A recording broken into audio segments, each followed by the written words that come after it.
Tim, is awesome to work with a great athlete like you. And a few of the early things we see here are your hands don't draw back all the way. You don't get a quite as long a stride as I'd like to see, and there's more of a drive of the hands forward. Your hip rotation stops, and the hands work independently with a long lag, too much lag, and more importantly, the snap is very poor. You don't drive the top hand past the bottom, it almost swings sideways. Look at that there. You can see it. You don't cut through the ball, and the hand path on the snap is not very good. That's just a poor pitch choice here, but again, you're chasing it way up front, and you can see that your point of contact is way ahead. You don't get the feeling of the hips pulling the bat head into the ball. Here's another pitch where you go ahead, the bat path is pretty good, but you're, again, too far out in front, and the snap is not a crisp cut through. Watch your wrist just kind of stop snapping there, and the whole thing is dragged sideways, along with the lack of a good rotation.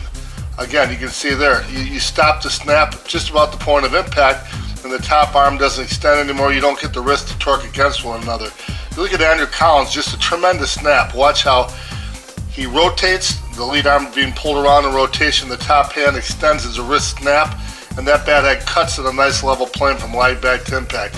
Here's your lag to impact, and you can see the wrist position is stops right about the time there's impact. So first of all, we want to get you to have more weight transfer and hip rotation. See the back foot drag?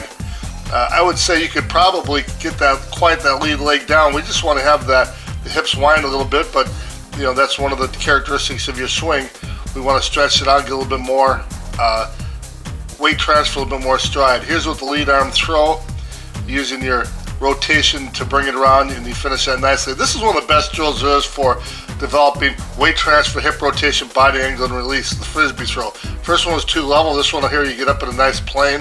There's a drag of the back foot as it follows the hip rotation, good angle, good release, and it's very nice. You watch Andrew Collins as you see how that back foot kind of drags and trails behind. You can see something very similar as you start to do the frisbee throw properly. Just a great position. Again, that right foot drags and comes behind, dragging a vertical line, a little hop there. Watch yours drag going behind, means it is following the rotation of the hips. Just a great motion. Swinging off the rope here, again, you could have a better weight transfer, but you're pulling the bat around in an arc, and you're getting just the right amount of extension and snapping much earlier. The slide tube worked great for you. Now, working off, trying to develop the proper lag angle, you go too far on this. Early on, it's something that we saw as a flaw. Watch how far you go. Really too far on that lag drill with the hips rotating, bringing it around. And we use the slide tube for the initial snap. You're snapping way out in front, so we worked hard on bringing that back. You see where Brett's snap is. It's much earlier in the swing. The point of contact is back farther. Much like this gentleman here getting a snap much earlier. So we worked on that, and we started off the tee is vastly improved. It's more like a hips pulling around to the arc and snapping within the arc, and just the right amount of rotation and snap. Right there, it's much earlier in the swing. The ball in the rope's a great tool. Again, you quieted down that front motion a little bit. Got a little bit more weight transfer forward, rotation and snap within it. Did a great job on hitting the no-chase tee ball off the tee. Here's some of the final swings we had here. There's a better stride ahead, the hands are back better. Your point of contact's out a little bit too far, but rather than just stopping the snap motion, watch how your top hand snaps past that bat follows a truer path, much improved. And here's just a great swing. This is just an absolute bomb. 400 feet. Rotation, hands back, hips pulled around, and it's a great snap. Watch your hips pulling that around, and here's a snap within the rotation. And look how that bat head continues through the wrist change positions. A nice one-arm follow-through. Just a tremendous improvement. And looking at Andrew Collins here, you can see something very similar. Your snap is starting to look much closer to his. On a slight up plane, cutting through the bottom of the ball. And again, watch Collins's hips pull that lead arm all the way around, and you snap within. Here's a little bit flatter plane, and just a great job of a nice level swing with a snap through it.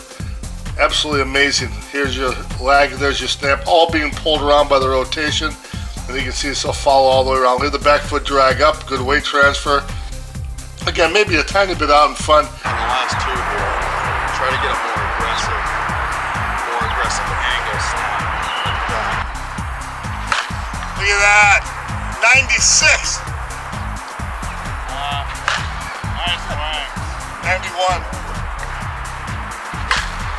93. 98.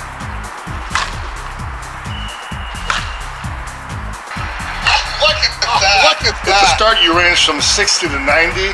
At the end of your last 15 swings, 10 were over 90 miles an hour. That's 92. Top it off at 98 miles an hour, getting close to what the young pros do. 92. Tim, great job at the lesson today. You bombed some balls 400 feet with each one of those. Talk about which one you like better and what the differences were. You got the Twisted Mistress and the New Breed, both two trip bats. With the New Breed, I like the inloads a little more pronounced. The Twisted Mistress, it was just smooth through the zone. Smooth through the zone. Both good bats. Stiff handles, good flex. I mean, you couldn't go wrong with either one. Evil One coming at you again. Just wanted to talk about today, well, we hit a number that was pretty astounding.